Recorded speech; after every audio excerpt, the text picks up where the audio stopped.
அந்த கமல்ஹாசன் கால் வச்ச நேரமோ என்னமோ திமுக ஸ்டாலினுக்கும் அதே கதிதான். இப்போ அறிவாலயத்துக்கு யார் போனாலும் சரி 2 சீட்டு வச்சுக்க, 4 சீட்டு வச்சுக்க, 6 சீட்டு வச்சுக்கன்னு அள்ளி தராரு. இந்த திருவிழா சீசன் வந்தா சில பேர் ஊரூரா போய் கோவில் கோவிலா போய் கடை வைப்பாங்க. அந்த மாதிரி பிரேமலதா எலெக்ஷன் சீசன் வந்தா போதும் கட்சியை தூக்கிக்கிட்டு ஆபீஸா போய் பேரம் பேச ஆரம்பிச்சிடும். இந்த அம்மா சின்ன வயசுலயே பெருமாள் கோயிலுக்கு போய் பொங்கல் வாங்கி சாப்பிட்டுட்டு பெரியார் கூட்டத்துக்கு போய் உட்காருவாங்களாம். நம்ம அண்ணன் எடப்பாடியார் அவர்களுக்கு தெரியாதா வித்தை முடிக்கிறதுக்கு முன்னாடி குரங்குக்கு வாழைப்பழம் கொடுக்க கூடாதுன்னு திட்டத்துக்காகவே ஒரு கட்சியை நடத்துறவங்க பிரேமலதா. அவங்களுக்கு பெரிய கொள்கை எல்லாம் ஒன்றும் கிடையாது. அவங்களோட கொள்கை ரொம்ப சிம்பிள். அந்நியாருக்கு நோட்டு, மச்சனருக்கு சீட்டு, அவ்வளோதான். நல்ல வேலை இதெல்லாம் பார்க்காம கேப்டன் சார் சீக்கிரமா போயிட்டார். ஏன்னா நல்லவங்க சீக்கிரமா போயிடுவாங்க கொடுமைகளை பார்க்காம. போன தேர்தலில் ஸ்டாலின் என்னமா சொன்னாரு? திமுக ஆட்சிக்கு வந்தா பெட்ரோல் விலை குறைப்ப, டீசல் விலை குறைப்ப, பருப்பு விலை குறைப்ப, பால் விலை குறைப்பேன்னு சொன்னாரு. குறைச்சாரா? கடன் தள்ளுபடி, விவசாய கடன், பயிர் கடன், நகை கடன், எல்லா தள்ளுபடி, எல்லா கடனும் தள்ளுபடி செய்யறோம்னு சொன்னார். இல்ல செஞ்சாரா? இந்த முறை நீங்க எங்களை நம்பி ஓட்டு போடுங்க, ரெட்டாலைக்கு ஓட்டு போடுங்க, அம்மாக்கு ஓட்டு போடுங்க, அண்ணன் எடப்பாடியாருக்கு ஓட்டு போடுங்க. நாங்க திமுகவை தள்ளுபடி செய்வோம். நீங்க எல்லாரும் நிம்மதியா வாழலாம். மக்களுக்கு எத்தனை பொய் வாக்குறுதிகள், எத்தனை பொய்யான விளம்பரங்கள், அதை கொடுப்போம் இதை கொடுப்போம் ஆட்சிக்கு வந்து எதுவுமே கொடுக்காம ஏமாத்துறாங்க. பொன் வைக்கிற இடத்துல பூ வைக்கிற மாதிரி இவங்களை போய் நம்பலாமா? 5 வருஷத்துல ஒண்ணுமே செஞ்சு கிழிக்கலையா? இதுல இன்னொரு 5 வருஷம் கொடுத்தா கிழிச்சிடு வராமா? இது எப்படி இருக்குன்னா மாடி ஏறி மாங்காய் பறிக்க துப்பில்லையா?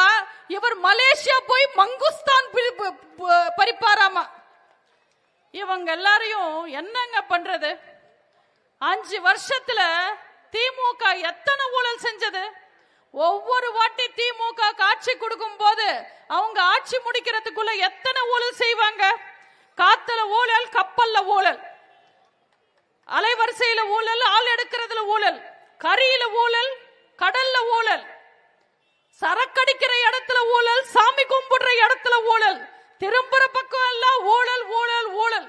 இந்த ஊழல் நியூஸ பார்த்து மக்களே டயர்ட் ஆயிட்டாங்க. அதனால கண்டிப்பா இந்த திருட்டு திமுகவை இந்த தேர்தலோட ஒழிச்சு கட்டுவாங்க. என்கிட்ட ஒரு ரிப்போர்ட்டர் நண்பர் கேட்டாரு, அந்நியார் திமுகக்கு போயிட்டாங்களே அதனால உங்களுக்கு பாதிப்பான்னு. நான் அவருக்கு சொன்னேன், என்னைக்கு நாங்க அவங்கள சேர்த்துக்கிறோம்னு சொன்னோம், அவங்க போனா நாங்க வருத்தப்பட பாதிக்கப்படன்னு. இந்த திருவிழா சீசன் வந்தா சில பேர் ஊரூரா போய் கோவில் கோவிலா போய் கடை வைப்பாங்க. அந்த மாதிரி பிரேமலதா எலெக்ஷன் சீசன் வந்தா போதும் கட்சியை தூக்கிக்கிட்டு ஆபீஸா போய் பேரம் பேச ஆரம்பிச்சிடுவாங்க. தோல்ல துண்டு போட்டு கொள்கையை பேசின அரசியல்வாதிகளை நீங்க பார்த்திருப்பீங்க. துண்டு போட்டு பேரம் பேசுற ஒரே அரசியல்வாதி பிரேமலதா மட்டும்தான். நம்ம அண்ணன் எடப்பாடியார் தீர்க்கதர்சி. அதனாலதான் அவங்களுக்கு 2025 எம்பி சீட்டு கிடையாது, 2026 தரேன்னு சொன்னாரு. அவங்களுக்கு மட்டும் போன வருஷம் 2025 எம்பி சீட்டு கொடுத்திருந்தா அந்த எம்பி சீட்டும் வாங்கிக்கிட்டு மாறி போய் கூட்டணி வச்சிருப்பாங்க. இந்த அம்மா சின்ன வயசுலயே பெருமாள் கோயிலுக்கு போய் பொங்கல் வாங்கி சாப்பிட்டுட்டு பெரியார் கூட்டத்துக்கு போய் உட்காருவாங்களாம். நம்ம அண்ணன் எடப்பாடியார் அவர்களுக்கு தெரியாதா வித்தை முடிக்கிறதுக்கு முன்னாடி குரங்குக்கு வாழைப்பழம் கொடுக்க கூடாதுன்னு? நீங்க எல்லாரும் ரஜினி படம் அண்ணாமலை பார்த்திருப்பீங்க. அதுல ஒரு ஏல சீன் இருக்கும். அதுல ரஜினி சார் இஷ்டத்துக்கு கண்ணா பின்னான்னு ஏலத்தை ஏத்தி விட்டுட்டுவாரு, விலை ஏத்துவாரு, அதுக்கப்புறம் எஸ்கேப் ஆயிடுவாரு. ராதா ரவிக்கு அந்த ஏலம் போயிடும், அவர் தலையில அடிச்சுப்பாரு. அதே நிலைமை தான் இன்னைக்கு ஸ்டாலினுக்கு. 1% கூட ஓட்டு இல்லாத ஒரு கட்சியை அதிக விலை கொடுத்து வாங்கியிருக்காங்க. நான் சீட்டை சொன்னேன். நம்ம அதிக சீட்டு கொடுத்திருந்தா அந்த அம்மா நம்ம கூட கூட்டணி வச்சுக்கிட்டு திமுகவை திட்டிருப்பாங்க. திமுக அதிக சீட்டு கொடுத்ததுனால இன்னைக்கு திமுக கூட கூட்டணி வச்சுக்கிட்டு நம்மள திட்டுவாங்க. திட்டுறதுக்காகவே ஒரு கட்சியை நடத்துறவங்க பிரேமலதா. அவங்க கிராமத்துல எல்லாம் பாத்தீங்கன்னா ஒரு ஒப்பாரி குரூப் இருக்கும்.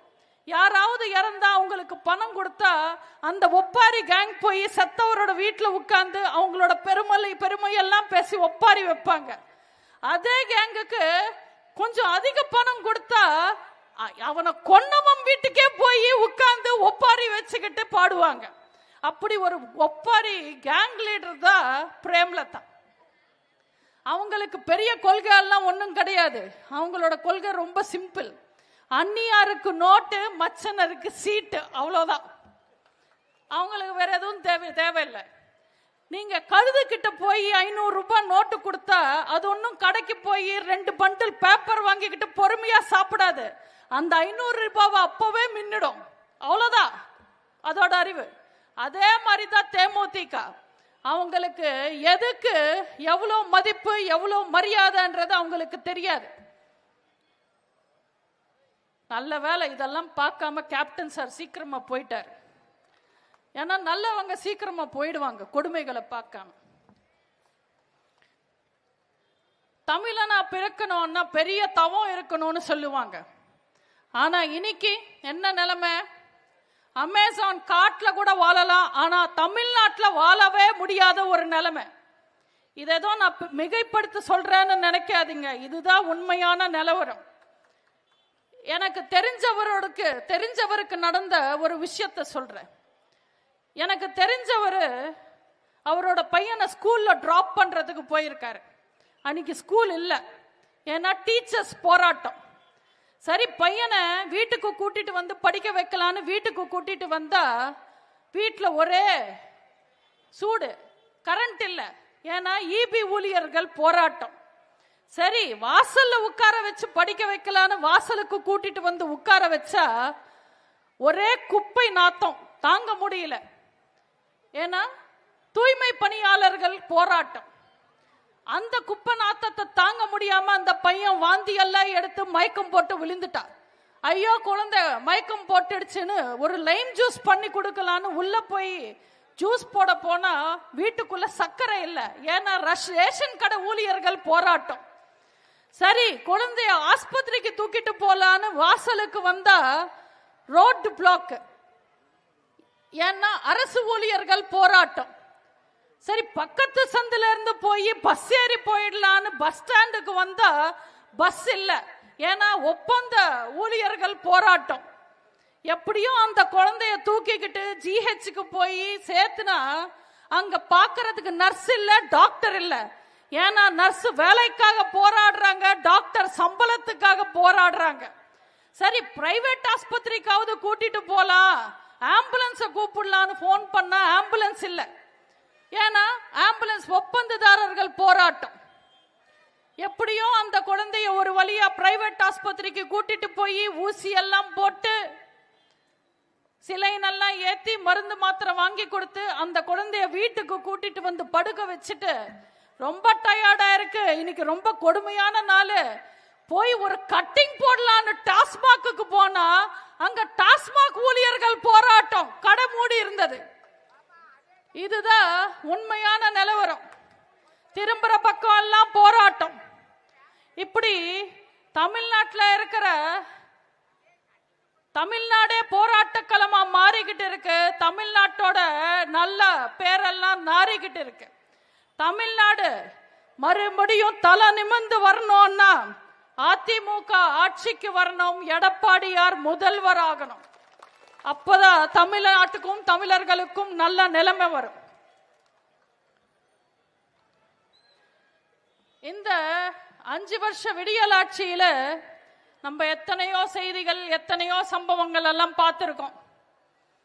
எந்த செய்தி வந்தாலும், எந்த சம்பவம் நடந்தாலும், எந்த கொடுமை வந்தாலும் தமிழ்நாட்டில் இருக்கிற ஒவ்வொருத்தங்களும் பேசுற வார்த்தை இப்ப மட்டும் அந்த அம்மா இருந்திருக்கணும்னு.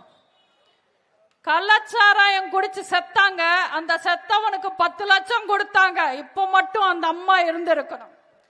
திமுக தட்டி கேட்க ஆள் இல்லாம மந்திரிங்க இஷ்டத்துக்கு ஊழல் பண்றாங்க, இப்ப மட்டும் அந்த அம்மா இருந்திருக்கணும். பெண்களுக்கும் பெண்களுக்கு எதிரான குற்றங்கள் விலைவாசி விட அதிகமா உயர்ந்துகிட்டு இருக்கு, இப்ப மட்டும் அந்த அம்மா இருந்திருக்கணும். தெருக்கு 4 கட்சி ஆரம்பிச்சவெல்லாம் நான் தான் அடுத்த எம்ஜிஆர் என்றா, இப்ப மட்டும் அந்த அம்மா இருந்திருக்கணும். கரூர்ல 41 பேர் நசுங்கி செத்தாங்க, வர வச்ச விஜயும் வேடிக்கை பார்த்தா, ஆட்சி பண்ற திமுகவும் வேடிக்கை பார்த்தது, இப்ப மட்டும் அந்த அம்மா இருந்திருக்கணும். கர்நாடகால அணை கட்டுறாங்க, கேரளால அணை கட்டுறாங்க. இந்த திமுக அரசாங்கம் கண்ணை கட்டி வாயை கட்டி வேடிக்கை பார்க்கறாங்க, இப்ப மட்டும் அந்த அம்மா இருந்திருக்கணும். போலீஸ் ஸ்டேஷன்ல இருந்து மார்க்கெட் வரைக்கும் ரவுடிங்க ராஜ்யம் ஆயிடுச்சு இன்னைக்கு தமிழ்நாட்டுல, இப்ப மட்டும் அந்த அம்மா இருந்திருக்கணும். இப்படி அந்த அம்மா இருந்திருக்கணும், அம்மா இருந்திருக்கணும், அம்மா இருந்திருக்கணும்னு எல்லாம் பேசுறாங்க. அந்த அம்மா இருந்திருக்கணும்னா போன தேர்தல்ல திமுகவுக்கு ஓட்டு போட்ட அத்தனை பேரும் சும்மா இருந்திருக்கணும். அப்போ அம்மா மாதிரி நம்ம அண்ணன் எடப்பாடியார் இருந்து ஒரு தாய்மானவரா நம்ம எல்லாருக்கும் நல்ல ஆட்சி கொடுத்திருப்பாங்க.